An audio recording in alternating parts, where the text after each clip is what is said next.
दुनिया में आज तक जितने भी लोग सक्सेसफुल हुए हैं ना, उन सब में केवल एक बात कॉमन है। और वो ये है कि ये सभी लोग अकेले रहना पसंद करते हैं। यानी दुनिया के हाईली सक्सेसफुल लोग इंट्रोवर्ट होते हैं। इस लिस्ट में इलॉन मस्क भी शामिल है, क्योंकि ये भी ज़्यादातर टाइम अकेले रहना पसंद करते हैं। मैं इस वीडियो में अकेले रहने वालों की कुछ खूबियाँ बताऊँगा, जिसे सुनने के बाद तुम्हें भी अकेले रहने का मन करेगा। तो सबसे पहले बात करते हैं द पावर ऑफ लोनलीनेस। अगर मैं अकेले रहने वालों की ताकत की बात करूं, तो मुझे लगता है ये वह ताकत है जो किसी भी इंसान को सक्सेसफुल बनाती है। क्योंकि जब हम अकेले होते हैं तो हमारा दिमाग एक अलग ही जोन में चला जाता है, जहाँ पर हमें ऐसी ऐसी चीज़ें पता चलती है जो भीड़ में रहने पर हम कभी नहीं जान सकते। और जब हम अकेले होते हैं तो हमारा दिमाग केवल हमारी बॉडी और थॉट्स के साथ ही रहता है, जिससे कि हमें हमारे बारे में बहुत सी नई नई चीज़ें पता चलती है। और हम अपनी वीकनेस और स्ट्रेंथ को भी जान पाते हैं, जो कि जिस इंसान को अपने बारे में पता होता है वो इस दुनिया में कुछ भी कर सकता है। और जब हम अकेले रहकर अपने दिमाग को शांत करते हैं तो हमारा दिमाग इस ब्रह्मांड की शक्तियों से जुड़ने लगता है। और ये कोई हवाई बातें नहीं है, बल्कि ऐसा हमारे यहाँ प्राचीन समय से होता आ रहा है। क्योंकि साधु संत ऋषि इन सब के पास कोई टेक्नोलॉजी नहीं थी, लेकिन ये तब भी ब्रह्मांड के सारे रहस्य को जानते थे। इन्हें ये ध्यान लगाने से पता चला, जो कि अकेले बैठ कर किया करते थे। और उन्हीं में से एक महान आदमी स्वामी विवेकानंद, ये भी अपना ज़्यादातर समय अकेले बैठकर बिताया करते थे।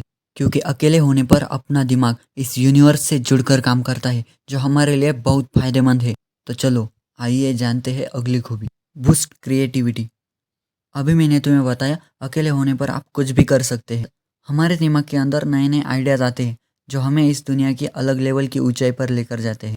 इसका बेस्ट एग्जाम्पल है the great scientist Nikola Tesla, जिनके नाम Tesla coil, radio, induction motor और ही कई 300 से ज़्यादा पेटेंट्स जिन्हें इन्होंने इन्वेंट किया था।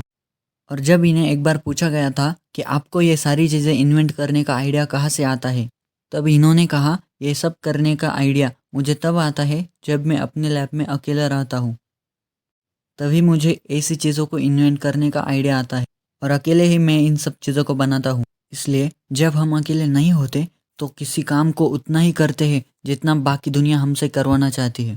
लेकिन जब हम किसी काम को अकेले करते हैं तो हम उस काम को उसकी हाईएस्ट पोटेंशियल पर लेकर जाते हैं, जिसका नतीजा ये होता है ग्रेट इन्वेंशन। तो आइए आते हैं आखिरी खूबी पर, जो है ग्रेट लीडर।